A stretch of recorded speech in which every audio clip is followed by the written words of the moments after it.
Pentingnya ngajarin pola kalimat bahasa Korea sedetail itu. Maksudnya gimana? Maksudnya gini, kebanyakan dari kita, termasuk aku ya, selama bertahun-tahun ngajarin bahasa Korea itu menjelaskan cuma pola kalimat bahasa Korea adalah SKOP. Kalau bahasa Indonesia kan SPOK, bahasa Korea SKOP. Terus kita kasih contoh kalimatnya seperti ini.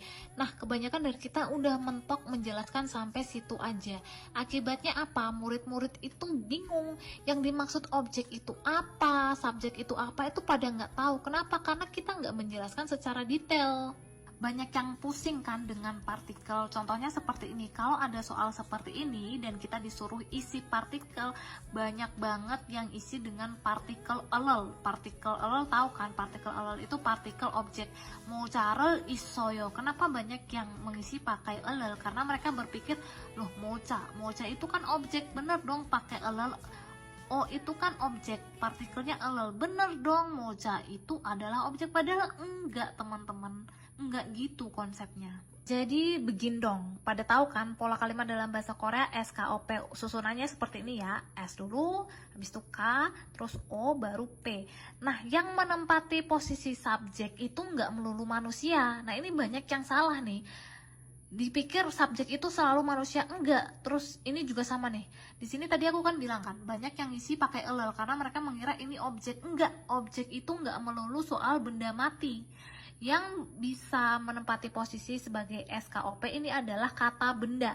Ya, ini adalah kata benda. Kata benda itu apa sih? Kata benda itu bisa benda mati seperti kertas, bolpen, buku, pensil, dan lain sebagainya. Selain itu benda hidup tahu kan, kayak manusia, hewan, tumbuhan, dan segala sesuatu yang dibendakan. Nah, ini mungkin kalian bingung ya, segala sesuatu yang dibendakan itu apa? Bentar, kita bahas tentang predikat dulu.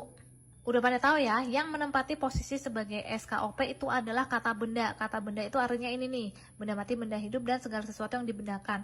Terus untuk tambahannya, predikat ini ada 4 macam kata benda, kata kerja, kata sifat, ita, opta.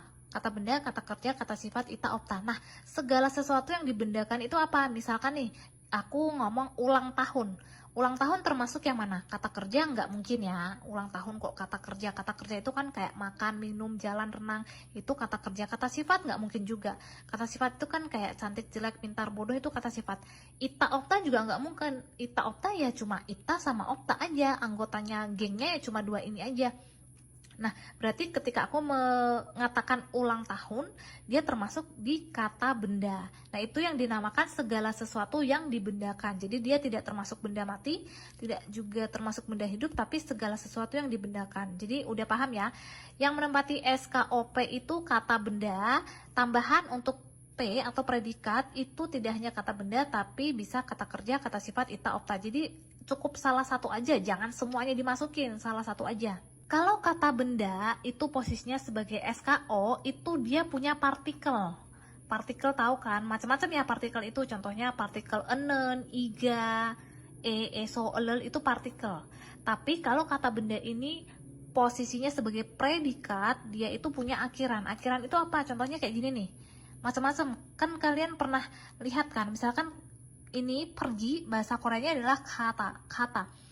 Semuanya artinya pergi, cuma akhirannya berbeda-beda. Kayo, kaseo, kamnita, kasipsio, dan lain sebagainya. Nah, yang tulisan berwarna merah ini yang dinamakan akhiran. Jadi, kalau dia posisinya sebagai predikat, dia tidak punya partikel, melainkan punya akhiran. Ya.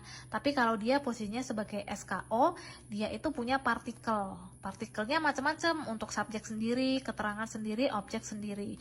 Ada tambahan info nih teman-teman, buat teman-teman pemula, keterangan itu sebenarnya macam-macam, cuma keterangan yang wajib kalian pelajari itu keterangan waktu sama lokasi dulu ya. Waktu sama lokasi.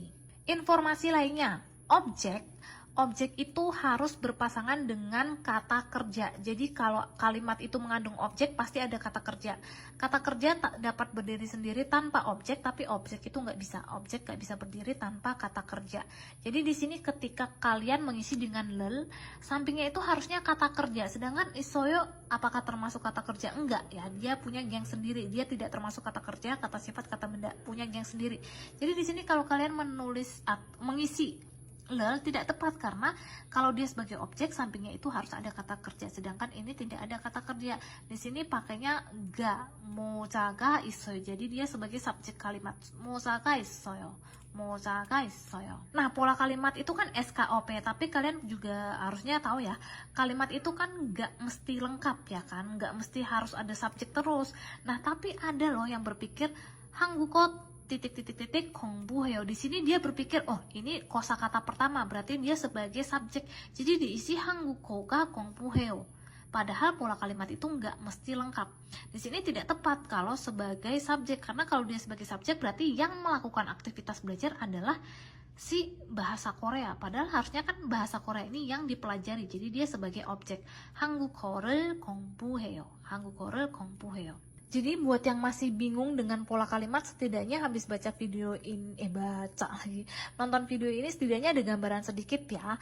Jadi subjek itu nggak mesti tentang orang, objek itu nggak mesti tentang benda mati, karena yang menempati posisi ini semua adalah kata benda dan dia memiliki partikel. Makanya ada partikel itu kenapa? Karena semua ini kata benda. Jadi untuk membedakan mana yang subjek, mana yang objek itu dibutuhkan partikel. Lalu kalau dia sebagai kata benda, dia tidak punya partikel melainkan punya akhiran. Akhiran itu macam-macam nih. Terus jangan lupa predikat itu nggak cuma kata benda aja, bisa kata kerja, kata sifat, ita, opta, seperti itu ya.